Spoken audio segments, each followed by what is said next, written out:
CBSE words में आपका स्वागत है। इस वीडियो में हम क्लास 6 मैथ्स का चैप्टर 5 जिसका नाम है अंडरस्टैंडिंग एलिमेंट्री शेप्स, इसकी एक्सरसाइज 5.7 डिस्कस करेंगे। मैथ्स की और वीडियोस देखनी है तो वीडियो के नीचे आपको मोर लिखा होगा, वहां क्लिक करोगे। एक बार और मोर पे क्लिक करना है तो डिस्क्रिप्शन ओपन हो जाएगा। यहाँ पर आपको चैप्टर वाइज प्लेलिस्ट का लिंक मिल जाएगा, वहां से देख सकते हो। क्वेश्चन नंबर 1, से ट्रू और फॉल्स। तो नीचे जो स्टेटमेंट लिखे हैं उनमें से कौन सा ट्रू है कौन सा फॉल्स है ये आपको बताना है। ए वाले में है each angle of rectangle is a right angle.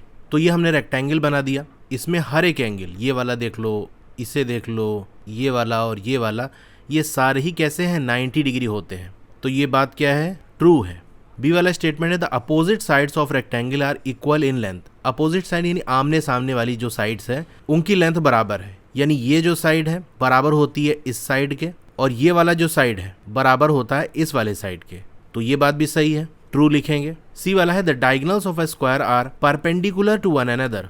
तो ये हमने एक स्क्वायर बना दिया, अब इसके डायगोनल्स बना देंगे। यानी डायगोनल्स कैसे बनता है, दो वर्टेक्स को ज्वाइन करके बनता है जो कि अगल बगल के ना हो। यानी इस वाले को हम इससे मिला देंगे और इस वाले को इससे मिला देंगे।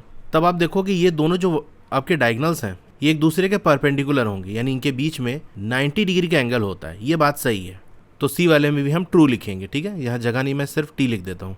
डी वाला स्टेटमेंट है all sides of a rhombus are of equal length. तो ये आपका रोम्बस बन गया, इसमें ये वाली साइड, ये वाली साइड, ये वाली यानी चारों जो साइड हैं वो इक्वल होती हैं। तो ये बात भी हमारी ट्रू है। ई वाला स्टेटमेंट है all sides of a parallelogram are of equal length. तो ये हमने पैरेललोग्राम बना दिया। इसमें आप खुद देख सकते हो कि ये वाली जो साइड है बराबर होगी इस वाली की, यानी अपोजिट साइड इक्वल है, और ये वाला जो साइड है वो बराबर होगा इसके। चारों बराबर नहीं है, तो यहाँ कह रहा है all sides of parallelogram are of equal length. तो सारी साइड इक्वल नहीं होती, मतलब ज़रूरी नहीं है, इक्वल हो भी सकती है नहीं भी हो सकती है। तो एक जनरल बात यहाँ पर कर रहा है कि बराबर ही होती है, तो ऐसा नहीं है, तो हम कहेंगे फॉल्स। एफ वाला स्टेटमेंट है the opposite sides of trapezium are parallel. तो ट्रेपीजियम में क्या होता है ना, सिर्फ एक पेयर अपोजिट साइड्स का वो पैरेलल होता है। जैसे एक लाइन हमने ये बना दी और दूसरी लाइन हमने ये बना दी। अब ट्रेपीजियम में 4 साइड्स होते हैं, तो इसको हम ऐसे और ये वाले को ऐसे ज्वाइन कर देंगे। तो इसमें देख सकते हो ये वाली लाइन और ये वाली लाइन तो आपस में पैरेलल है, लेकिन ये जो लाइन है और ये वाली जो साइड है दोनों ये भी अपोजिट है, लेकिन ये पैरेलल नहीं होती। तो इसमें क्या कह रहा है, the opposite sides of trapezium are parallel. तो सिर्फ एक पेयर होता है, सारे ही नहीं होते, तो ये भी फॉल्स होगा। Question number 2, give reasons for the following. तो नीचे जो बात लिखी गई उसका रीजन आपको देना है कि ऐसा क्यों हो रहा है। ए वाला है a square can be thought of as a special rectangle. यानी स्क्वायर के बारे में हम इस तरह से सोच सकते हैं कि एक स्पेशल टाइप का रेक्टेंगल है, क्योंकि रेक्टेंगल की सारी प्रॉपर्टी हमको स्क्वायर में देखने को मिलती है। जैसे अपोजिट साइड्स उसके पैरेलल होते हैं, कॉर्नर्स पे जो एंगल हमको देखने को मिलते हैं वो 90 डिग्री होते हैं। तो ये बातें स्क्वायर रेक्टेंगल दोनों में है। बस स्क्वायर में एक स्पेशल चीज़ होती है, वो ये कि सारे जो साइड्स है चारों उनकी लेंथ बराबर होती है। रेक्टेंगल में ऐसा ज़रूरी नहीं है, बराबर हो भी सकती है नहीं भी हो सकती। जब बराबर हो जाती हैं तो उसका एक अलग सा नाम हम रख देते हैं कि ये स्क्वायर है। स्क्वायर भी एक तरह का रेक्टेंगल ही है, बस ऐसा रेक्टेंगल जिसकी चारों साइड्स बराबर हैं।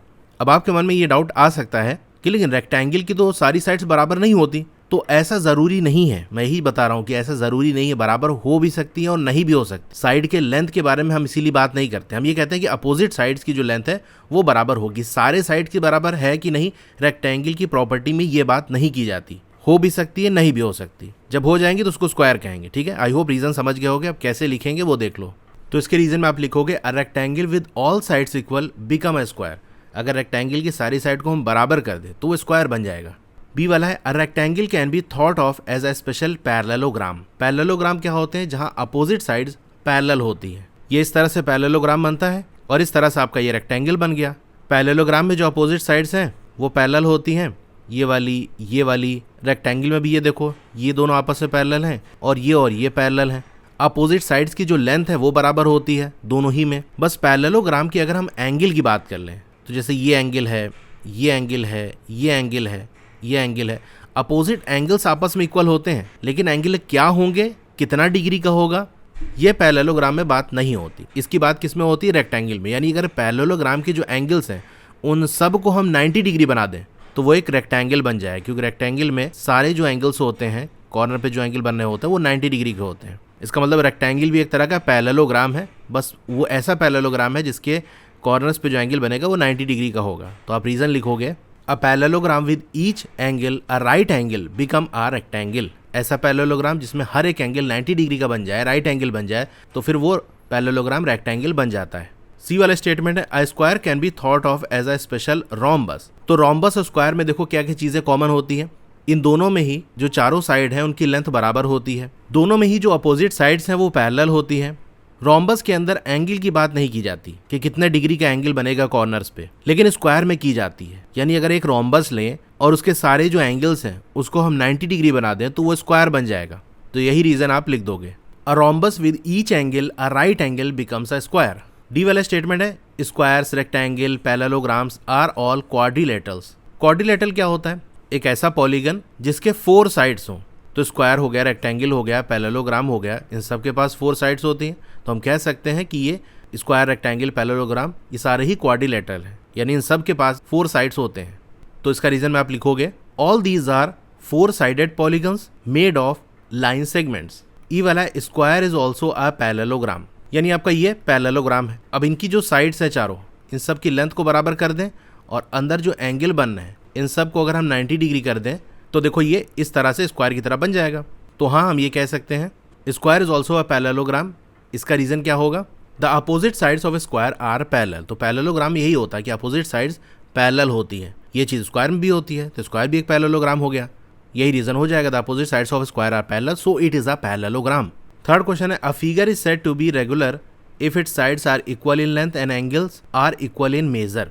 किसी फिगर को रेगुलर हम तब कहेंगे जब उसके जितने भी साइड्स हैं वो सब इक्वल हों, बराबर हों लेंथ में, और एंगल्स जितने हैं वो भी इक्वल हों। Can you identify the regular quadrilateral? तो क्या आप पहचान सकते हो रेगुलर क्वाड्रिलेटरल को? क्वाड्रिलेटरल क्या होता है? 4 साइड होते हैं, ये बात हो गई बस। अब ऐसे 4 साइड जो कि आपस में बराबर हों, यानी साइड्स कैसे हों? इक्वल हों। दूसरी बात, उनके जो एंगल्स हैं वो भी इक्वल हों। तो ऐसा किस में देखने को मिलता है? तो पहले सिर्फ अगर साइड्स की बात कर लो, ऐसा क्वाड्रिलेटरल, ऐसी 4 साइड की फिगर जिसके सारे साइड्स बराबर होते हैं, तो आप कहोगे एक तो स्क्वायर होता है, दूसरा रोम्बस होता है। इन्हीं दोनों में जो साइड्स की लेंथ है वो बराबर होती है, चारों साइड बराबर होती है। अगर एंगल की बात कर लें तो रोम्बस में एंगल सारे बराबर नहीं होते, यानी ज़रूरी नहीं कि बराबर हो भी सकते, नहीं भी हो सकते। अगर बराबर हो जाते हैं तो फिर वो स्क्वायर बन जाता है। स्क्वायर में ये चीज़ हमको देखने को मिलती है कि स्क्वायर में जो चारों साइड उसके एंगल्स हैं वो बराबर होते हैं और 90 डिग्री के होते हैं। तो दोनों बातें स्क्वायर के अंदर हमको सही देखने को मिल रही है, इसीलिए इसका आंसर स्क्वायर होगा। तो आप आंसर लिखोगे a square is a regular quadrilateral. तो ये एक्सरसाइज हमारी यहाँ कंप्लीट हो गई। एक्सरसाइज और ट्राइदीज के सोल्यूशन देखने तो मेरी वेबसाइट है www.estudywala.com, वहाँ विजिट करके देख सकते हो। और भी ट्राइदीज या एक्सरसाइज के क्वेश्चन के सोल्यूशन की वीडियो देखनी है तो इस तरह से आपका मोबाइल होगा, पहले वीडियो को लाइक कर लो, इधर लाइक का बटन है, और चैनल को सब्सक्राइब कर लो। उसके बगल में एक बेल का आइकन है, उसको दबा के ऑल पे क्लिक कर देना है। इससे नई वीडियो आते ही आपको मैसेज आ जाएगा। वीडियो के नीचे देखोगे राइट साइड कॉर्नर में एक डाउन एरो का सिंबल बना होगा, वहाँ आपको क्लिक करना है। स्क्रॉल डाउन करोगे तो यहाँ देख सकते हो class 6 maths chapter wise playlist. तो यहाँ पर चैप्टर वाइज प्लेलिस्ट है, जिस चैप्टर की वीडियो देखनी है उसके सामने वाले ब्लू कलर पे लिंक करोगे तो वो प्लेलिस्ट ओपन हो जाएगी। Okay, thank you.